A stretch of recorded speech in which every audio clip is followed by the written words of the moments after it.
All right. Hey, everyone. Welcome to another deep dive with us. Today, we're going to be tackling something I think a lot of you out there are going to relate to. The ups and downs, the headaches and the straight up frustrations of being a YouTube creator in this day and age. Yeah, absolutely. It's definitely a hot topic. We've got some really interesting stuff to work with today.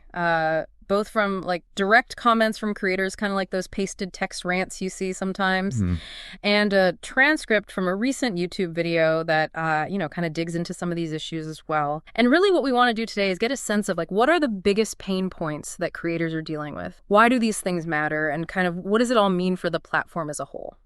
Yeah, I think that's a great way to approach it. It's like a crash course in the current state of YouTube, but Yeah. From the perspective of the people who are actually making the content we all watch. Exactly. So let's jump right in. One of the first things that popped up in the creator commentary we looked at was the struggles with just the basic mechanics of getting your content onto YouTube, Okay. especially when you're new to the platform. So apparently YouTube has some pretty strict rules about, uploading multiple videos at once, or even like if you upload a video and then decide to take it down shortly after. Right. Apparently that can temporarily lock you out of certain features like for up to 2 months, which is kind of wild. Yeah, I could see how that would be really frustrating, especially if you're, just starting out and trying to build momentum. Especially for smaller creators, yeah. And what's really interesting is this creator specifically mentioned Odyssey and Spotify, even Bramble, as being way more flexible in terms of uploads. Like you can basically upload in bulk without getting penalized. And they even mentioned Rumble has this policy where like you've got a year from your first upload date to add more content. So it really makes you think about how these different platforms have such different approaches. Yeah. It's like they have entirely different philosophies when it comes to managing content uploads, and the impact that has on creators is pretty significant. It makes me wonder, from a technical standpoint, why YouTube would have these kinds of restrictions in place. Like, is it a server space issue? Are they trying to prevent some kind of abuse? Right. It makes you think about the back end and all the nuts and bolts that go into running a platform that massive. Yeah. Now, this same creator also brought up another issue that's kind of like a basic roadblock for new channels, getting access to features like clickable links in your video descriptions. Right. Which seems like, pretty essential, right? Like if you want to send people to your other content or, support your channel somehow. Yeah, it seems pretty fundamental for building an audience and connecting with viewers off platform. Yeah, but it turns out that to unlock those features, you got to go through phone verification. Yeah. And you can't reuse a phone number for a whole year, which this creator pointed out as being super restrictive, especially if, you're just starting out. Maybe you've had to change numbers recently. Oh, I see. Yeah, that could create an unexpected hurdle for sure. I mean, I get that phone verification is probably there to prevent, bots and spam and stuff like that. Yeah. But a year seems like a pretty long time to block a phone number. Yeah. I wonder if there are other ways they could address those security concerns without, putting up so many barriers for new creators. Right. Okay, let's move on to something that's been pretty controversial in the YouTube world, the decision to remove the public dislike count. Oh, yeah, that was a big one. So we saw this come up in the YouTube video transcript we were looking at from this channel called This Is the World We Live In. Okay. And they specifically mention cynical reviews as a creator who was like very much against this change. I mean, I can understand why. It's like, even if it wasn't a perfect system, that public dislike count was a really quick way to gauge the overall sentiment towards a video. Right. Like, is this video going to be a waste of my time or not? Exactly. You could quickly glance at that like to dislike ratio and get a sense of whether the video was informative, accurate, maybe even misleading. Yeah. It was like a little crowdsourced quality control system in a way. Yeah. And it wasn't just about avoiding bad videos, right? The transcript also points out how dislikes were often used to, like, flag problematic content. Like, remember that whole Feinberg's trademark thing a while back? I don't know this. Or those cringeworthy corporate ads that, like, completely missed the mark? A surge of dislikes was basically a giant red flag from the community saying, hey, something's not right here. Right. It was a way for viewers to collectively hold creators and companies accountable. So when you think about it that way, removing that public feedback mechanism really raises some questions about transparency and control, Absolutely. The video transcript even goes so far as to ask, was YouTube's real motivation here to protect viewers from, like, negativity and harassment? Or was it more about shielding advertisers and big corporations from any kind of negative public sentiment that might be reflected in a high dislike count? It definitely makes you think about whose interests are being prioritized in these decisions. I'm curious, have you ever, like, quickly checked the dislike bar before deciding whether to watch a video? Oh, absolutely. It was a quick and dirty way to gauge whether a video was worth my time. Yeah, same here.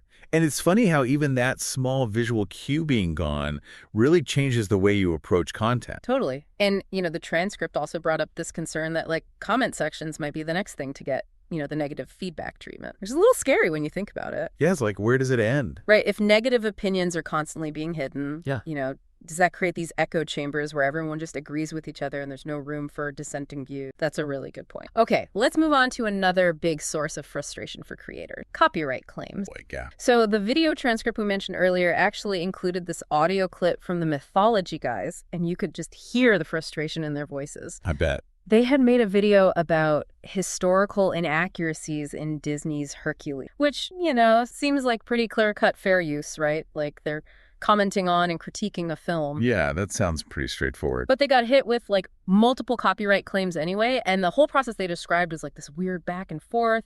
They filed disputes, the claimants just didn't respond, and then after 30 days, the claims were automatically resolved in their favor. Huh. So you'd think that would be the end of it, right? You would think, but here's the kicker. Once the video started gaining traction and, started making some money, all those same copyright claims came back. Wow, so it sounds like there's a possibility that some people might be weaponizing these copyright claims to, like, target successful videos. Yeah, exactly.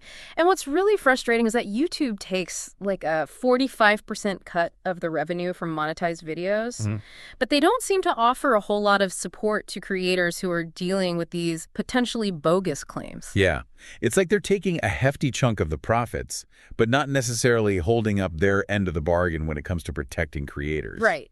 The Mythology guys actually described the help chat as being, like, completely useless. They said they just got these generic responses that didn't actually address their problem. So frustrating. Right. And on top of all that, there doesn't seem to be any real consequences for people who file false claims. It's like they can just disrupt a creator's revenue stream and harass them with these claims, and there's no accountability. Yeah, that creates a really uneven playing field. The transcript actually mentions another video, We Are Not Criminals, where the creator got hit with a violent criminal organization strike on a video they made 6 years ago, and they never got an explanation as to why. Wait, what? A violent criminal organization strike for a 6-year-old video? Yeah. It's wild, right? And it just shows how vague and confusing these policies can be. Yeah, it definitely creates this climate of fear and uncertainty, like you never know what's going to get flagged or why. And it might make creators hesitant to, like, push the boundaries or explore certain topics, even if they're perfectly within their rights to do so. Right, exactly. Okay, so from copyright chaos, let's dive into something that's equally confusing and often misunderstood: the YouTube algorithm. Ah, yes, the mysterious algorithm. This was another big topic in the This Is the World We Live In video. And it's basically this super powerful but also super opaque system that can make or break a video's success. Yeah, and sometimes it feels like it's working against you no matter what you do. Right. The transcript actually had this really interesting example about a booktuber named Daniel Green. Okay. Apparently he had over 200 comments on one of his videos flagged as spam, even though they were, like, genuine, thoughtful discussions about the book he was reviewing. Wow. So the algorithm is basically punishing him for having an engaged audience. It seems that way, right? You'd think that high levels of engagement would be a good thing, but the algorithm's clearly misinterpreting that in some cases. Yeah, and that's the problem with the algorithm being such a black box. It's hard to know what it's looking for or why it makes the decisions it does. Exactly. And the thing is, the algorithm's reach goes way beyond just, like, flagging comments. Oh, yeah, for sure. It's like the puppet master behind the scene, deciding which videos get recommended to viewers, which ones show up in search results. It basically controls what we see and don't see on YouTube. So this raises some pretty big questions, right? Like, is the algorithm truly neutral? Or is it biased towards certain types of content, certain formats, certain creators? Right? And is it actually promoting quality content? Or is it just pushing whatever is going to generate the most clicks and views, regardless of the actual value of the content? Right, and that ties into a lot of the frustration we see around, like, clickbait titles and thumbnails and all that stuff. Yeah, it creates this weird incentive structure where creators feel like they have to game the system just to get noticed. Okay, moving on. Another area where the rules seem kind of arbitrary and confusing is age restriction. Oh, yeah. The mythology guys actually had this really baffling experience with their God of War video. It got age restricted because, get this, a fictional character jumped off a cliff. Yeah. And that was interpreted as, like, promoting self-harm. Seriously. I mean, it's a video game character in a fictional world. I know, right? But the transcript points out how this kind of thing happens all the time. Like, there are PG-rated movies with scenes depicting suicide attempts that don't get it. So it just highlights the inconsistency of how these policies are applied. Yeah. It's like, what are the actual criteria and why does it seem so random? And to add insult to injury, YouTube actually admitted in an email to the mythology guys that the age restriction was a mistake. Oh, wow. But they didn't actually do anything to remove it. So they acknowledged they were wrong, but didn't bother to fix it. It's like they don't even care. That's really frustrating. It is. Okay, let's wrap up with something that affects, all of us on YouTube, ads. Yes, the necessary evil. So the video transcripts mentions some commentary from a tech YouTuber named Optimus, and he was talking about how YouTube's getting more and more aggressive in their attempts to, combat ad blockers. Okay. Apparently, they've started pausing videos on TVs if they detect an ad blocker. Really? That's kind of harsh. Right. And Optimus actually argued that this approach might backfire. Like, if people are constantly getting interrupted and annoyed by these tactics, they're just going to be even more likely to use ad blockers. It's like a vicious cycle. Exactly. So the question is, why isn't YouTube focusing on, making the ad experience better for viewers? Less intrusive, more relevant ads. Right. Why not make it so people actually want to watch the ads instead of trying to block them? Yep. And the transcript brings up this really important point about, where all the ad revenue is going. YouTube's making more money than ever, but what are they actually doing with it? Where's the money going? The video mentions things like Google plus AC, YouTube Rewind, and the push for shorts, which apparently doesn't pay creators very well. Yeah, it makes you wonder if YouTube's focusing on the long-term health of the platform and its community, or if they're just chasing short-term trends and profit. Right. Okay, so it's not all doom and gloom. The "This is the world we live in" video did point out one instance where YouTube actually listened to creators and reversed course on a policy. Oh, it's good. Apparently, there was a lot of pushback against some stricter rules around swearing and violence in videos, and YouTube actually ended up rolling them back. So it shows that collective action and creator feedback can make a difference. Exactly. It's not always a lost cause. But even in that case, the changes came without an apology or any kind of compensation for the creators who were negatively impacted. Right. So it highlights the power imbalance that still exists between creators and the platform. Yeah. But here's the thing. YouTube's success is completely dependent on the creators who make the content and the viewers who watch it. Absolutely. So both groups have a certain amount of leverage to demand better treatment, better policies, better support.